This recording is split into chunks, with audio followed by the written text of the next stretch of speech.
Hello.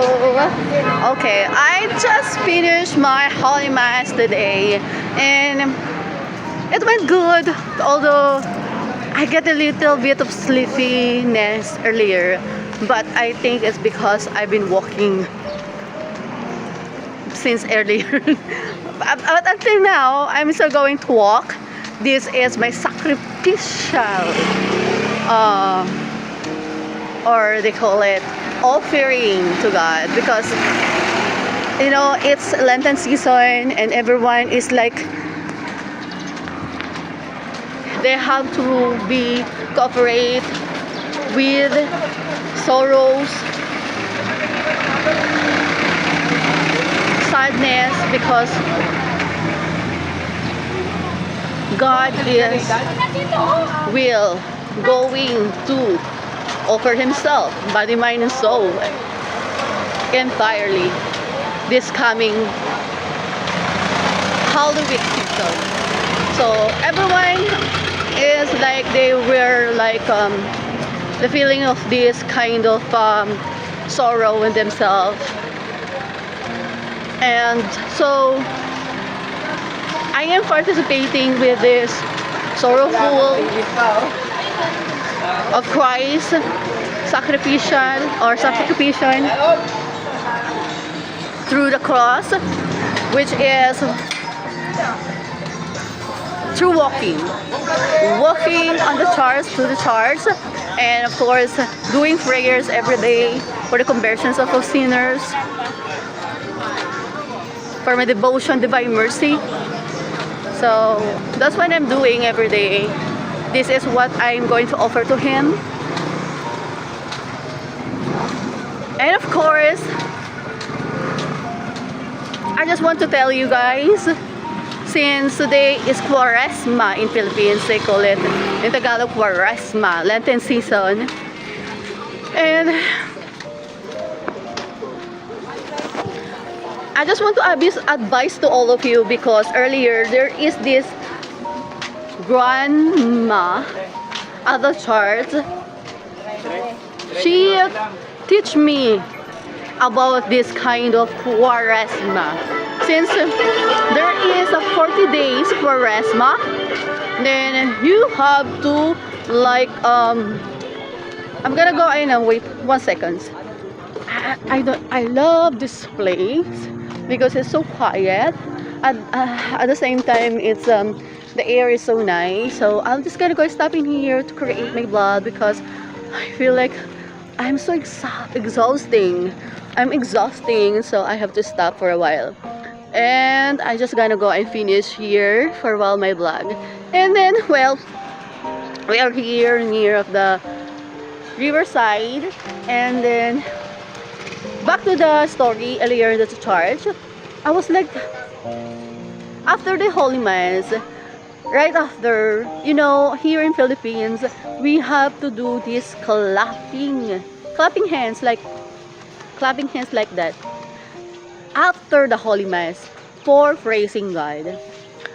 But today, someone told me at the church, because I did that earlier out of nowhere, but this girl told me that it's not allowed that clapping hands.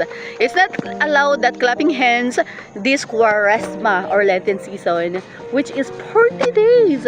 No clapping hands because of that. Yes, because we are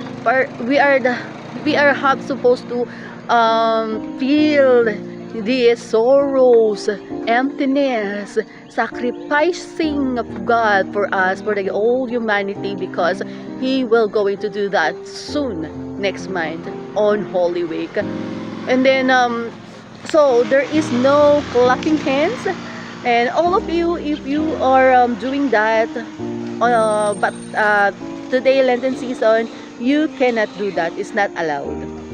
It's not allowed the clapping hands. So that's what I'm advice and tips to all of those people in the Philippines who going through the charts. And of course, what is the priest earlier?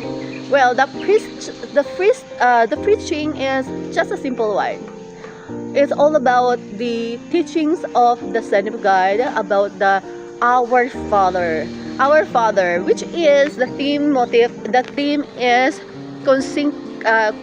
it's related with the following Christ with all your heart. And by what? Of course, simple. By praying the Our Father, or they call it here in Philippines, Ama Namin. So, that's a simple one, can able to help God to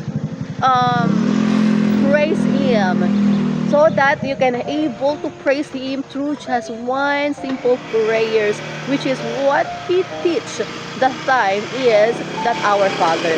So following one simple obedience by praying the Our Father for, and include that into our daily life or daily routine, we'll gonna be have this kind of big offering to Him.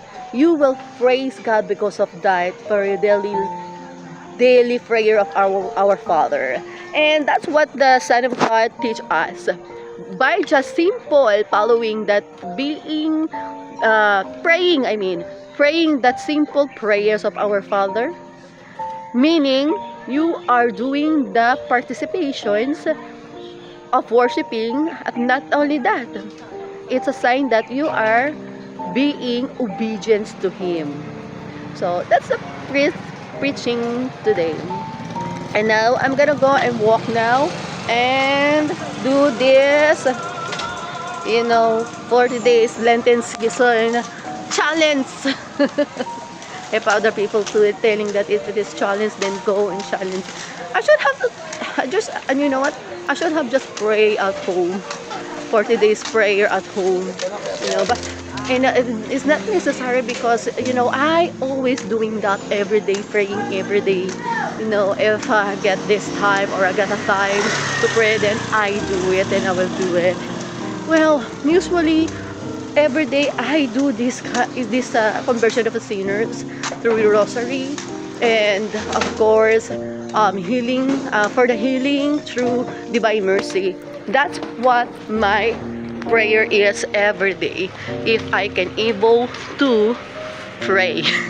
If I have time, that's what I do, but mostly I do pray every day.